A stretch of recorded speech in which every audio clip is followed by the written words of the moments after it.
Hello, Hawks fans, and welcome to another episode of the Hawks Post-Flight Report. I'm Will Jackson, and today we will be discussing this past season of Hawks football.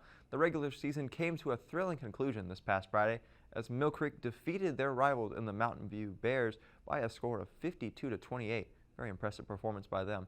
The Hawks head into their playoff run with a 9-1 record and will look to improve on last year's performance, which also had them at a 9-1 record, in which they sadly ended up losing to the Milton High School in the quarterfinals. The runners-up to the Collinsville Eagles, who eventually won the state championship. This season, I'm just going to start from there. This season, the Hawks have arguably an even better team than last year, with stars such as Caleb Downs, Jaden Patterson, and Cam Robinson. They look to push themselves over the hump and win the coveted state championship. We'll go and take a look at their path in a moment, but for now, let's take a quick look at how this season progressed and some of the best memories and key moments. Mill Creek opened the season with big games versus Walton, a top 10 team in the state, and Norcross, another strong opponent. They were able to defeat Walton thanks to some late-game heroics by the offense, scoring with 13 seconds left and capping off what many have called the game of the year. Then against Norcross, Mill Creek defeated them soundly, 49-17, not allowing a single point after the first quarter, which then started them off on 7 straight quarters without allowing a point, which entails shutting out Archer in a wet and windy affair back in September. We now reach the home opener for Mill Creek, and into Markham Field marched the 3A champions from last year, the Cedar Grove Saints.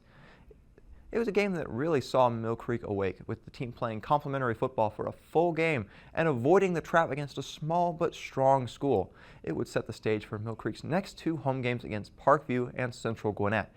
At the time of their matchup with Mill Creek, both teams were undefeated. However, the Hawks flexed their muscles and showed them the difference between good and great teams, beating both of them by a combined score of 92-24. Very strong performance by them in those 2 games. Mill Creek went into their fall break bye week with a mark of 6-0, ready for their biggest game of the year. Week 7 pinned the supposed 2 best teams in the state against each other as Mill Creek traveled to Buford in a battle that would end up determining who received the #1 seed in the region. Unfortunately, Mill Creek ended up losing 39-27, but there were some good things to take away from this game, such as the fact that they were able to hang with Buford much better than when they faced a stacked Collinsville roster last year that ended up winning the state championship.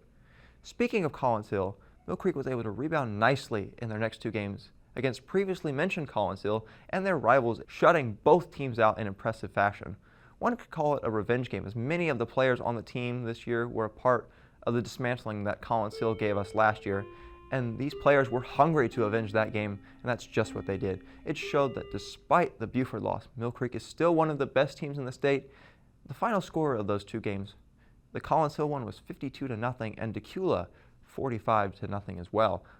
Mill Creek closed out the regular season by playing at Mountain View in a game that didn't mean much in terms of the standings, which gave Mill Creek the opportunity to evaluate some of their roster depth. And while it was close in the first quarter, 14-14 at halftime, Mill Creek ended up coming out in full force in the second half, bringing their regular season to a close, like we mentioned in the opener, winning 52-28, bringing them to that 9-1 record we mentioned. They finished the season as the 2 seed from the 7A Region 8, second only to Buford, the favorites for the state championship. They will host a playoff game this Saturday at 1 p.m. versus Meadow Creek, a school they should be able to defeat without too much difficulty, which set the stage for their playoff run. As far as stats this season, Hayden Clark finished with 1,647 yards, 18 touchdowns, and only 1 interception, which unfortunately happened in the Buford game. But other than that, he was able to be very clean this season. Caleb Downs, rushing-wise, they used him a lot this season on offense, especially in that backfield at quarterback. Rushing yards, he had 267 and 14 touchdowns on the ground, utilized mostly in the red zone as kind of that drive finisher, especially early on in the games. Cam Robinson, a star running back who we saw really break out this season, finished with 980 yards and 10 total rushing touchdowns. Mikhail Wood was the leading receiver this season for Mill Creek, finishing the season with 631 receiving yards and 7 touchdowns. He had a very impressive season, thanks in part to a strong quarterback performance like we mentioned by Hayden Clark, as well as his counterpart on the other side of the field from him. Brendan Jenkins, the senior receiver, had 319 yards and 6 total touchdowns. He really came on in the later half of the season, with 2 touchdowns in each of the games versus Collinsville and Decula. Defensively, Josh Anglin led the team in tackles with 58, And Cole Mullins led the team with 4 sacks. Unfortunately, though, he is going to be out for the rest of the season with a knee injury. So we will be missing him on defense. He was one of the cornerstones of that linebacker group, and he will be missed. However, we did see players like Nick Maxey step up. He finished the season second on the team with 3 sacks as well, and the team as a whole had 11 interceptions on defense. 4 of them, of course, made by the Alabama commit, Caleb Downs. The team as well had 9 fumble recoveries as a whole and 36 passes defended. 9 of those passes were defended by Jaden Patterson, a player we really saw come into his own this season as he has climbed the rankings throughout many states and colleges throughout the nation and is now ranked number 10 in the nation as far as safeties go in the junior class.